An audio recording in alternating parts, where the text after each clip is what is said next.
मुस्लिमों के लिए मक्का मदीना जन्नत का दरवाजा माना जाता है। हर मुस्लिम अपने जीवन में कम से कम एक बार वहां जाने की ख्वाहिश रखता है।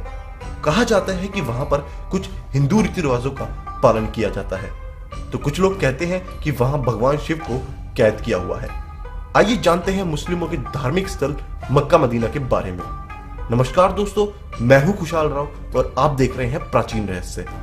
आज के इस एपिसोड में हम बात करेंगे मक्का मदीना से जुड़े कुछ रहस्यमय तथ्यों के बारे में।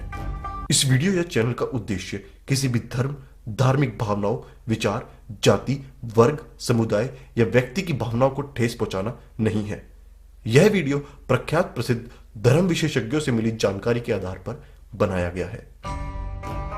मक्का की आधारशिला आज से लगभग 1400 वर्ष पूर्व मोहम्मद पैगंबर साहब के द्वारा की गई थी।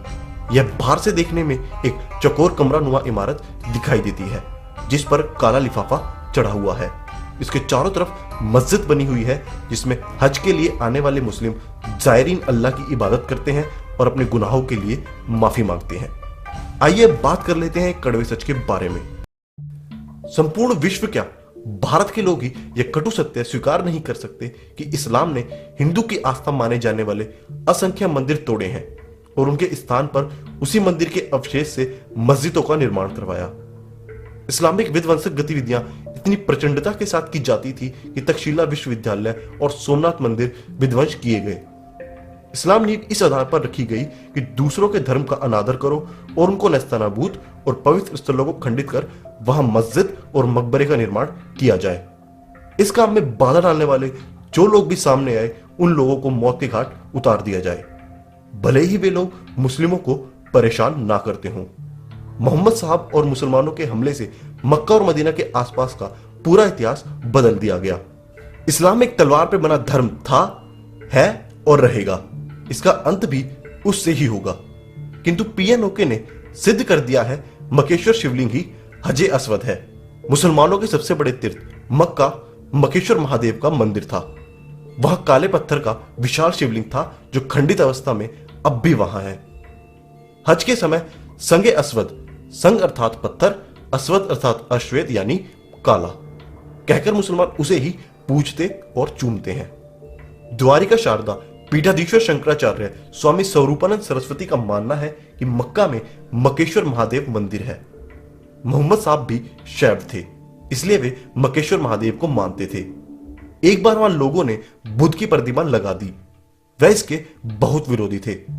माना जाता है कि भारतीय मूल के लोग बहुत बड़ी संख्या में यमन में आबाद थे, जहां आज भी श्याम और हिंद नामक किले मौजूद हैं। विद्वानों के अनुसार सऊदी अरब में मक्का में जो काबा है, वहां कभी प्राचीन में मुक्तेश्वर नामक एक शिवलिंग था, जिसे बाद में मकेश्वर कहा जाने लगा। मक्का के गेट पर साफ साफ लिखा था कि काफिरों का अंदर जाना गैर कानूनी है। कहा जा रहा है अब इस बोर्ड को उतार दिया गया है और लिख दिया गया है नॉन मुस्लिम का अंदर जाना मना है। इसका मतलब है कि ईसाई, जैनी या बौद्ध धर्म को मानने वाले भी इसके अंदर प्रवेश नहीं कर सकते। मुसलमान के पैगंबर मोहम्मद एक ऐसे विध्वंसक गिरोह का नेतृत्व करते थे जो धन और वासना के पुजारी थे। मोहम्मद ने मदीना से मक्का के शांति प्रिय मूर्ति पूजकों पर हमला किया और जबरदस्त नरसंहार किया। मक्का का मदीना से अपना अलग अस्तित्व था, किंतु मोहम्मद साहब के हमले के बाद मक्का मदीना को एक साथ जोड़कर देखा जाने लगा, जबकि मक्का के लोग जो कि शिव के उपासक माने जाते हैं। मोहम्मद की टोली ने मक्का में स्थापित कर वहां पे स्थापित की हुई 360 में से 359 मूर्तियां नष्ट कर दी और सिर्फ काला पत्थर सुरक्षित रखा, जिसको आज भी मुसलमानों द्वारा पूजा जाता है। उसके अलावा अल उज्जा, अल्लात और मनात नाम की 3 देवियों के मंदिरों को नष्ट करने का आदेश भी मोहम्मद ने दिया और आज उन मंदिरों का नामो निशान नहीं है। हिश्म इब्र अल कल्बी, पेज नंबर 25-26। इतिहास में यह किसी हिंदू मंदिर पर सबसे पहला इस्लामिक आतंकवादी हमला था। उस काले पत्थर की तरफ आज भी मुस्लिम श्रद्धालु अपना शीश झुकाते हैं। किसी हिंदू पूजा के दौरान बिना सिला हुआ वस्त्र या धोती पहनते हैं। उसी तरह हज के दौरान भी बिना सिला हुआ सफेद सूती कपड़ा ही पहना जाता है। जिस प्रकार हिंदुओं की मान्यता होती है कि गंगा का पानी शुद्ध होता है, ठीक उसी प्रकार मुस्लिम भी अबे जमजम के पानी को पाक मानते हैं। जिस तरह हिंदू गंगा स्नान के बाद उसके पानी को भरकर अपने घर लाते हैं, ठीक उसी प्रकार मुस्लिम भी मक्का के अबे जमजम का पानी भरकर अपने घर ले जाते हैं। यह भी एक समानता है कि गंगा को मुस्लिम भी पाक मानते हैं और इसकी आराधना किसी न किसी रूप में जरूर करते हैं। प्रख्यात प्रसिद्ध इतिहासकार स्वर्गीय पीएन ओके ने अपनी पुस्तक वैदिक विश्व राष्ट्र का इतिहास में समझाया है कि मक्का और उस इलाके में इस्लाम के आने से पहले मूर्ति पूजा होती थी। हिंदू देवी देवताओं के मंदिर थे। गहन रिसर्च के बाद उन्होंने यह भी दावा किया कि काबा में भगवान शिव का ज्योतिर्लिंग है। पैगंबर मोहम्मद ने हमला कर मक्का की मूर्तियां तोड़ी थी। यूनान और भारत में बहुतायत में मूर्ति पूजा की जाती रही है। पूर्व में इन दोनों ही देशों की सभ्यताओं का दूरस्थ इलाकों पर प्रभाव था। ऐसे में दोनों ही इलाकों के कुछ विद्वान काबा में मूर्ति पूजा होने का तर्क देते हैं।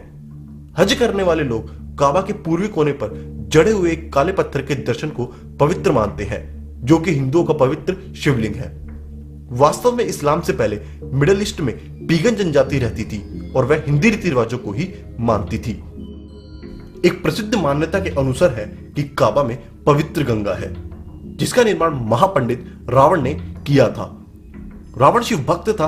वह शिव के साथ गंगा और चंद्रमा के महात्म को समझता था और यह जानता था कभी शिव को गंगा से अलग नहीं किया जा सकता। जहां भी शिव होंगे पवित्र गंगा की अवधारणा निश्चित ही मौजूद होती है। काबा के पास भी एक पवित्र झरना पाया जाता है। इसका पानी भी पवित्र माना जाता है। इस्लामिक काल से पहले भी इसे पवित्र आबे जमजम ही माना जाता था। रावण की तपस्या से प्रसन्न होकर भगवान शिव ने रावण को एक शिवलिंग प्रदान किया, जिसे लंका में स्थापित करने को कहा। बाद में जब रावण आकाश मार्ग से लंका की ओर जाता है, परंतु रास्ते में कुछ ऐसे हालात बनते हैं कि रावण को शिवलिंग धरती पर रखना पड़ता है। वह दोबारा शिवलिंग को उठाने का भरपूर प्रयास करता है, परंतु खूब प्रयत्न करने के बाद भी शिवलिंग उस स्थान से नहीं हिलता। वेंकटेश पंडित के अनुसार यह स्थान वर्तमान में सऊदी अरब के मक्का नाम स्थान पर स्थित है। सऊदी अरब के पास ही यमन नामक राज्य भी है, जहां श्री कृष्ण ने काल्यावन नामक राक्षस का विनाश किया था, जिसका जिक्र श्रीमद् भगवत पुराण में भी आता है। दोस्तों, मैं एक बार फिर बताना चाहूंगा, वीडियो में दी गई जानकारी प्रसिद्ध इतिहासकारों और धर्म विशेषज्ञों से ली गई है। इस संदर्भ में हो सकता है आपके विचार कुछ और हों, जो आप हमें नीचे कमेंट्स में बता सकते हैं। आज के इस एपिसोड में बस इतना ही। वीडियो पसंद आए तो इसे लाइक जरूर करें, साथ ही इसे अपने दोस्तों के साथ व्हाट्सएप और फेसबुक पर शेयर करना ना भूलें। आपसे हमारा कोई वीडियो मिस ना हो, इसके लिए हमारा ये चैनल प्राचीन रहस्य सब्सक्राइब कर लें। फिर मुलाकात होगी ऐसे ही किसी टॉपिक के साथ। नमस्कार।